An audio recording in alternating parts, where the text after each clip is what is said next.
Hello YouTube world, this is Carolin, and today in this video we're going to talk about how to get into the mood for sex. And I'm going to actually share with you 4 things that you can do that will help you to feel relaxed, juicy, be ready.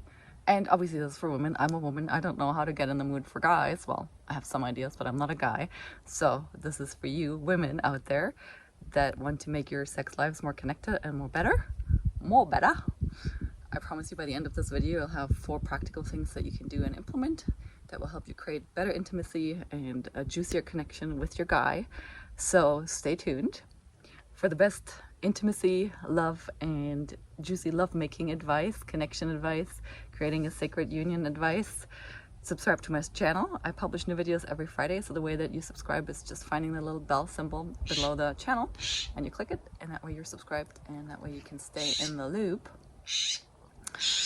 Why am I doing this? Who am I? Why should you listen? Well, I have been in the field of personal development for over 20 years. I've helped hundreds if not thousands of mostly women, but lots of women that were coupled with men to transform their lives, come into their body, heal past trauma, and really create the life that I wanted, including having juicy intimacies, because I believe that we can have paradise now. And I also believe that a big part of having paradise now is having a truly deeply bonded, loving, physically exciting, emotionally, spiritually, energetically nourishing relationship. So I do have 2 books that I've published. The first one is called Blossom Your 7 Steps to Sexual Healing. It's a book on sexual trauma healing. And the second book is called The Pleasure IQ, where I teach people how to really shift a paradigm out of a paradigm of very instant gratification minded pleasure into a true pleasure and creating a blissful experience in life and in your relationships. I also have a free Facebook group that's called Creating a Blissful Marriage. And like I said, I've helped lots and lots of people, and I'm hoping that with this video I get to help you, because my purpose is to help heal the feminine and masculine within ourselves and on this planet, so that we can have peace and sacred unions and amazing lives. And it makes me most happy when I can share my knowledge and can help others in that area. So thank you for being here. So let's look at, first of all, why you might not be in the mood. Like, what's the reason and what's the cause? And then I'm going to give you 4 things that you can do to shift that. So in my experience, I look at everything through energy. There's many kinds of different energies. There's different energetic levels. There's high vibrational energy. There's low vibrational energy. And then there's masculine and feminine energy. We are both, the guys and we as the women, we're both made from the feminine and the masculine, right? The feminine and the masculine come together to creative life force and make a baby, and then that's us. And so we have both in us. Ideally, for women that are mostly feminine, we live in our daily lives and in our actions 90% from our feminine energy and 10% in our masculine. And for the guys, they get to be 90% in their masculine and 10% in their feminine when they need to. Now, unfortunately, that's not happening in our regular life for most people, and I'm speaking from my experience, and I'm speaking from just working with so many clients and seeing this all over the place. So the reason why we're generally not in the mood, or why it's hard for us to switch gears and be relaxed and so forth, is because for most of us women in our daily lives, we actually operate from the masculine 90% instead of 90% from the feminine. And so when we do that, we get very, very drained, and our bodies don't start feeling good, and we're getting tight, and our fuses get short, and we get grumpy and not very inviting to the masculine, and not very good feeling to ourselves. We don't feel juicy and alive anymore. So that's kind of like how I look at it, and I will give you 4 things that you can do so that you can shift from being in the masculine mode into the feminine, because to me that's how you get yourself into the mood, if that makes sense. Let me know if this is making sense. Ask your questions in the comments. I do check these, and I will also reply and help you with this. So let's dive in. The feminine has to do with being in your body. So anything that you can do to get yourself into your body, out of your head, right? The masculine is more the head, the feminine is the heart, the body.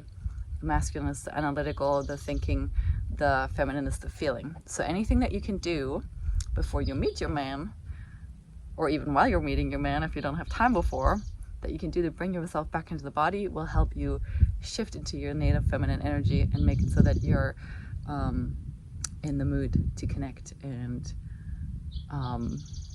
surrender and all of those good things that will produce the good feelings for you as well, right? And when you're in the mood, it's much more fun for you, and connection and intimacy is no longer just a chore. So things that you can do to get into your body is taking a bath, walking barefoot and feeling the feet on the ground, being in nature. Like right now I'm sitting on the ground and I'm breathing in the air, and I can use my senses to experience the world. So using your senses to experience the world.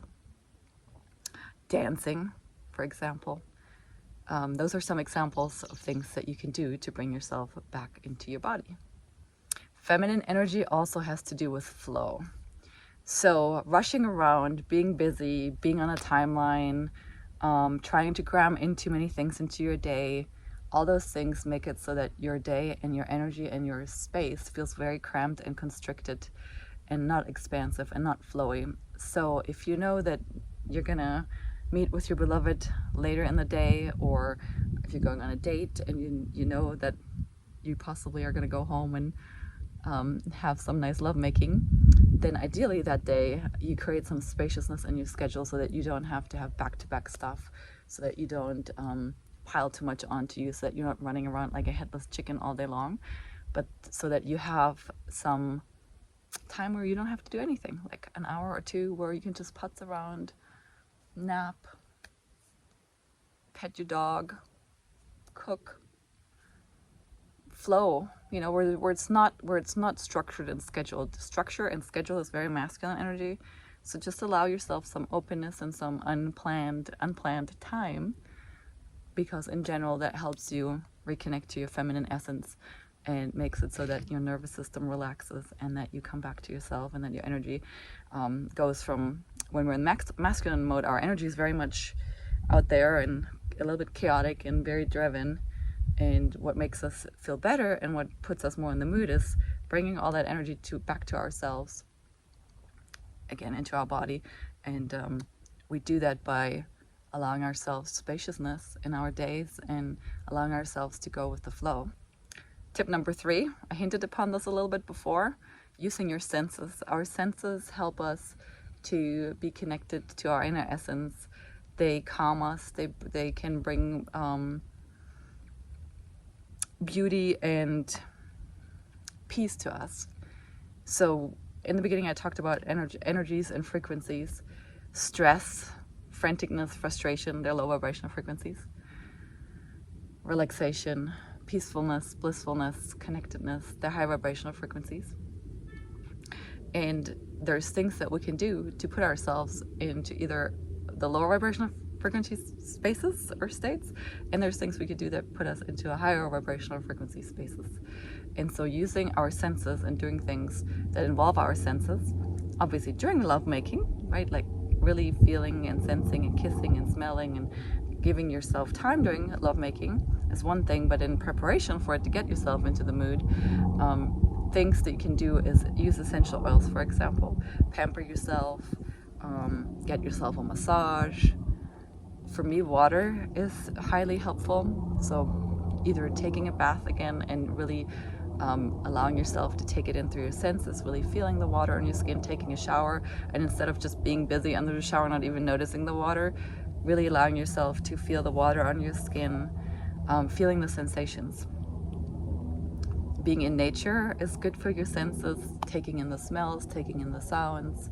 Again, anything that you can do that help include your senses, even dressing up beautifully and having things like, for example, right, this thing feels really good to me because it's flowy, it makes me feel good. It has like a different kind of a, I don't know if you can see it, but it's like a chiffon kind of like a structure. So on my skin, this feels really nice. You could put on a silk negligee or a satin, something satiny.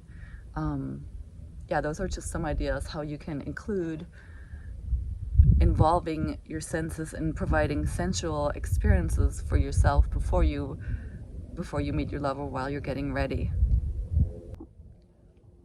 And then tip number 4, if in general you have a hard time with relaxing and you feel like, oh great, Carolyn, it's all great what you're telling me, but I can't even slow down enough. I'm so busy. I don't have the space. I don't have the support. I don't have the time.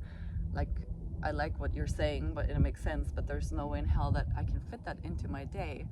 Then the 4th tip I have for you is, or the 4th suggestion I have to you, or aha moment, is that generally when we create our life in such a way where there is no spaciousness, where there's a lot of stress, where there is very little time for ourselves and sensuality, that has to do with limiting beliefs. And I'm not going to tell you to do belief work, because in my opinion it doesn't work, because these limiting programs are deeply embedded in your subconscious, and there is very little that you can do by yourself to get them out. They're really literally like things that got wired wrong in your brain. And for most of us, we're the first generation that have the luxury of actually taking time for ourselves and going after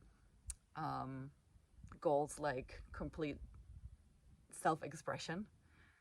And so the generations before us, they did not have that luxury. They were bound to do things for survival. They couldn't take the time.